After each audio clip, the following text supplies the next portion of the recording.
পৃথিবীতে একজন মানুষই শুধু জানতেন যে তিনি পৃথিবীতে কতদিন বাঁচবেন, সেটা হচ্ছে সাইয়েদনা আদম আলাইহিস সালাম। ওনাকে বলে দেওয়া হয়েছিল উমরুকা আলফু সানা, তুমি পৃথিবীতে বাঁচবে 1000 বছর। কয় বছর? সাইয়েদনা আদমের সামনে অনেকগুলো রূহ রাখা হলো। সাইয়েদনা আদম বললেন, এরা কারা? আল্লাহ বললেন, এরা হচ্ছে নাসালুক, তোমার বংশধর, পৃথিবীতে তোমার পর এরা পৃথিবীতে আসবে। সাইয়েদনা আদম বললেন, আল্লাহ ওই যে একটা রূহ দেখা যায়, এটার নাম কি? আল্লাহ বললেন, হাদা ইবনুকা দাউদ, এটা তোমার ছেলে দাউদ, সে দুনিয়াতে নবী হয়ে আসবে, তার ছেলে সুলাইমানও নবী হয়ে আসবে। সাইয়েদনা আদম বললেন, মাবুদ, আমার ছেলে দাউদের কত বছর হায়াত আপনি দিয়েছেন? আল্লাহ বললেন, 40 সানা, মাত্র 40 বছর, 4 ইয়ার্স, 40 বছর তোমার ছেলেটা বাঁচবে। ও আল্লাহ, আমি বাঁচবো কয় বছর? তুমি বাঁচবা 1000 বছর। সুবহানাল্লাহ। সাইয়েদনা আদম বললেন, মাবুদ, এত ফুটফুটে সুন্দর আমার ছেলে দাউদ, মাত্র 40 বছর দিলেন কেন? জিদ মিন উমরিহি, বাড়ায়া দেন। সুপারিশ করতেছে পোলার লাইগা কে? বাবা। আল্লাহ আপনি বাড়ায়া দেন, আল্লাহকে বাড়ানো যাবে না। লেখা হয়ে গেছে, রুফিআতিল আকলাম ওয়া জাফফাতিস সুহুফ, কলম তুলে নেওয়া হয়েছে আর কালি শুকায় গেছে, আর কিছু করা যাবে? সাইয়েদনা আদম বললেন, মাবুদ, আমার 1000 বছর কেন দিলেন? আমার এই সুন্দর ফুটফুটে ছেলেটারে শুধুমাত্র 40 বছর কেন দিলেন? ও মাবুদ, আমার 1000 বছরের দরকার নাই, আমার 1000 বছর থেকে 60 বছর আমি আমার ছেলেরে দিয়ে দিলাম। দাউদ আলাইহিস সালাম বাঁচবে 40 বছর, তো বাপ আদম যদি আরো 60 দেয়, 40 আর 60 মিলে কত হয়? ভালো হিসাব বোঝে, 100। আর আদম আলাইহিস সালাম পেয়েছিলেন 1000 বছর, 60 কমে গেলে রইল কত? 940 বছর পৃথিবীতে থাকার পরে মালাকুল মাউত চলে এসেছে, কারণ এটা on time. The death will come on time, it never late, কখনো দেরি হয় না। আল্লাহ বললেন, লিকুল্লি উম্মাতিন আজালুন ফাইযা জাআ আজালুহুম লা ইস্তাখিরুনা সাআতান ওয়া লা ইস্তাকদিমুন। মৃত্যুর একটা নির্ধারিত সময় আমি বেঁধে দিয়েছি, অন টাইম, অন টাইমেই চলে আসে, 1 সেকেন্ড আগেও আসবে না, 1 সেকেন্ড পরেও আসবে না। 940 বছর বয়সে মালাকুল মাউত এসে হাজির, এসে বলল, জিতু আন আকবাদা রূহাক, রূহ কবজ করতে আসছি। আদম আলাইহিস সালাম বললেন, রূহ কবজ করতে আসছো মানে? আমি বাঁচবো তো 1000 বছর। কয় বছর? মালাকুল মাউত বললেন, না না, ওই যে আগের কথা স্মরণ করেন, আপনি 60 বছর দিয়া দিছিলেন। কয় না, আমি দেই নাই, আমি আরো বাঁচুম, আরো 60 বছর পাওনা আছি, আমি দেই নাই। মালাকুল মাউত বললেন, আপনি দিয়েছেন। আদম বলে, দেই নাই। মালাকুল মাউত বলে, আল্লাহ ঘটনা দেখেন, দিয়া কয় দেই নাই। আল্লাহ কয়, থাক, কথা কইস না, আয়া পর। নাসিয়া আদম ফানাসিয়া বানু, ভুলে গেছেন উনি। আমরা ভুলে যাই, আমরা খেয়ে বলছি খাই নাই, নিছিলাম পকেটে, কয় নেই নাই। এরকম ডাকাইত আছে না নাই? নাসিয়া আদম ফানাসিয়া বানু, বিশ্বনবী বললেন, আদম ভুলেছে তো তার সন্তানরাও ভুলে যায়। জাহাদা আদম ফাজাহাদা যুররিয়াতু, আদম অস্বীকার করেছে, তার সন্তানরাও অস্বীকার করে। সেদিন থেকে আল কিতাব ওয়া শুহুদ, মানে লিখে রাখার সিস্টেম আর সাক্ষীর সিস্টেম চালু হয়েছে। সুবহানাল্লাহ পড়েন। 940 বছর বয়সে মালাকুল মাউত এসে আদম আলাইহিস সালামের রূহ নিতে পারে নাই। উনি 1000 বছর যখন হয়েছে, সাইয়েদনা আদম আলাইহিস সালামের রূহ কবজ করেছে। যেই দিন পৃথিবীর প্রথম মানব, প্রথম নবীর রূহ মালাকুল মাউত দুনিয়া এসে কবজ করেছে, ওই দিনটাও ছিল জুমাবার। আল্লাহু আকবার। আবার বিশ্বনবী বললেন, লা তাকুমুস সাআ ইল্লা ফি ইয়াউমিল জুমআহ ইযা যুলজিলাতিল আরদু জিলজালাহা ওয়া আখরাজাতিল আরদু আসকালাহা ইযা রুজ্জাতিল আরদু রাজ্জান ওয়া বুসাতিল জিবালু বাসসা। কিয়ামতের দিন পৃথিবীটাকে একটা প্রকম্পন দিয়ে কাঁপিয়ে দিবে কে? মারাত্মক একটা ঝাঁকুনি দিবে আল্লাহ, পুরো পৃথিবীটা কেঁপে ভেঙে চুরে খান খান হয়ে যাবে। এই ঝাঁকুনি আর আর্থকোয়েক, ভূমিকম্প এর ঘটনাটা যেদিন ঘটবে, ওই দিনটাও হচ্ছে জুমার দিন, কারণ দিন নয়। ফিহি খালাকাল্লাহু আদম, এই জুমার দিনে আল্লাহ তাআলা সাইয়েদনা আদম আলাইহিস সালামকে তৈরি করেছে। বিশ্বনবী বলেন, লাম্মা খালাকাল্লাহু আদম ওয়া কানা তুলুহু 60 যিরাআন, আল্লাহ তাআলা যখন আদম আলাইহিস সালামকে তৈরি করলেন, 60 হাত লম্বা করে তৈরি করলেন। আর আমরাও যারা জান্নাতে ঢুকবো, আমাদের আকৃতি থাকবে 60 হাত লম্বা।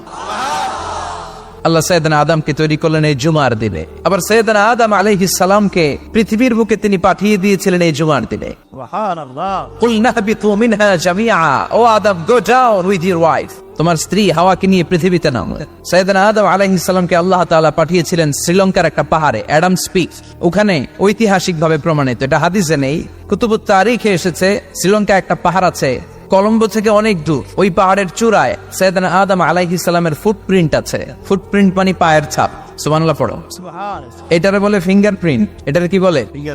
পায়ের গুলারে একজনের আঙ্গুলের ছাপের সাথে একজনের আঙ্গুলের ছাপের মিল নাই। শুধু তাই না, আমার এই আঙ্গুলের সাথে এই আঙ্গুলের ছাপের কোনো মিল নাই। আয়াহসাবুল ইনসানু আল্লান নাজমা ইযামা বালা কাদিরিনা আলা আন নুসাউইয়া বানানা। আল্লাহ বলেন, গোলাম তুমি মনে করেছো তোমার হাড্ডি গুড্ডি পচে যাবে, তোমাকে আমি একত্রিত করে আবার বানাতে পারবো না? বানানো তো অনেক দূরের কথা, আমি তো তোমার আঙ্গুলের ছাপগুলো সংরক্ষণ করে রেখেছি। চিল্লায় পড়েন আল্লাহু আকবার। 1880 সালে স্যার ফ্রান্সিস গাল্টন নামে একজন বিজ্ঞানী, তিনি আবিষ্কার করেছেন যে আমাদের আঙ্গুলের ছাপগুলো আলাদা, ফিঙ্গারপ্রিন্ট আলাদা। এই 10টা আঙ্গুলের একটার সাথে আরেকটার কোনো মিল নাই। এই পৃথিবীতে যদি 600 কোটি মানুষ হয় তাহলে 6000 কোটি আঙ্গুল, একটা আঙ্গুলের সাথে আরেকটা আঙ্গুলের ছাপের মিল আছে? যারা সিগনেচার দিতে পারে না এরা কি দেয়? টিপসই দেয়। সুবহানাল্লাহ। কি ম্যাজিক আল্লাহ আঙ্গুলে রেখে দিয়েছে, একটা আঙ্গুলের ছাপের সাথে আরেকটা আঙ্গুলের ছাপের মিল নাই। এখন এই বায়োমেট্রিক অথেন্টিকেশনের জন্য অনেক জায়গায় দিতে হয়। ইমিগ্রেশন পাস করবেন, গিভ ইউর ফিঙ্গারপ্রিন্ট। ভিসা করবেন, Schengen visa, European visa, provide your fingerprint first. Canadian এম্বাসিতে গিয়েছিলাম, সব আঙ্গুলের আলাদা আলাদা ফিঙ্গারপ্রিন্ট রেখেছে। এখন এটা অথেন্টিকেশনের জন্য সিকিউরিটি পারপাস খুব গুরুত্বপূর্ণ। কিন্তু 1500 বছর আগে, 1880 মানে কি 200 বছর তো না, 200 বছর আগে বিজ্ঞানীরা আবিষ্কার করলো। 1500 বছর আগে সূরাতুল কিয়ামার ভিতরে ফিঙ্গারপ্রিন্টের কথা বলেছে কে? আর পায়েরটারে বলে ফুটপ্রিন্ট। এটা প্রাণীদের ক্ষেত্রে প্রযোজ্য, কারণ প্রাণীদের আঙ্গুল নাই, আছে? ওদের আছে পা। বাঘের কয় পা? 4 পা। বাঘের হাত কয়টা? হাত নাই, ওদের পা, ফলে ওদের ফুটপ্রিন্ট লাগে। সুন্দরবনে কয়টা বাঘ আছে এটার একটা হিসাব আছে। কি করে বলে, কেমন করে হিসাব করে? বাঘের কাছে যে গুনে, চেহারা তো একরকম, একটারে 3 বার গুণ। কথা গণ কিভাবে গণে তাহলে? বাঘসুমারি হয় কিভাবে? ফুটপ্রিন্ট, পায়ের ছাপ। একটা বাঘের পায়ের ছাপের সাথে আরেকটা বাঘের পায়ের ছাপের কোনো মিল নাই। আবার কাবা ঘরের পাশে একটা ছোট্ট জায়গা আছে, এই জায়গার মধ্যে রব্বুল আলামিন সব নবীদের পিতা সাইয়েদনা ইব্রাহিম আলাইহিস সালামের ফুটপ্রিন্ট রেখে দিয়েছেন। ওয়াত্তাখিযু মিম মাকামি ইব্রাহিম মুসাল্লা। সাইয়েদনা ইব্রাহিমের দাঁড়ানোর জায়গায় তোমরা নামাজের জায়গা করে নাও। আল্লাহু আকবার।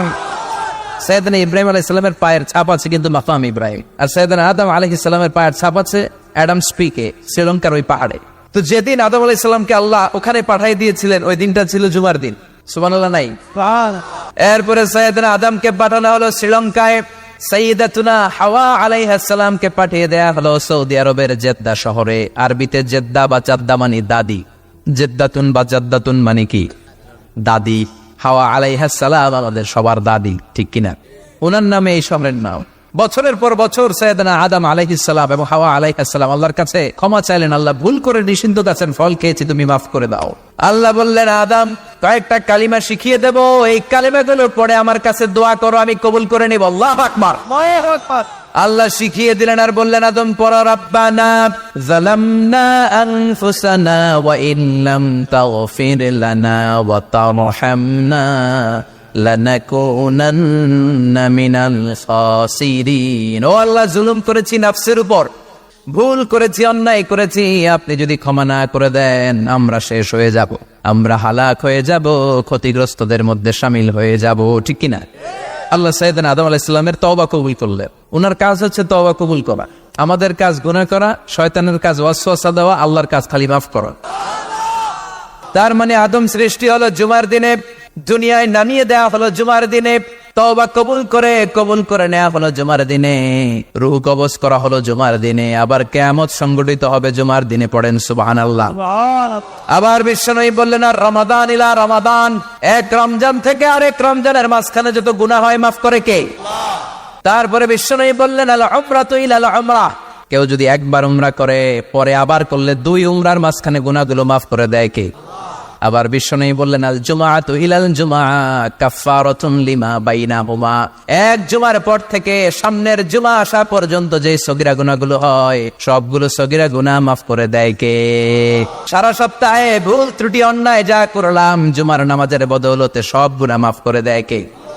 এই দামি দিনটাকে আল্লাহ ইহুদিদের দিতে চেয়েছিলেন, পায় নাই। আলহামদুলিল্লাহ কবেন না?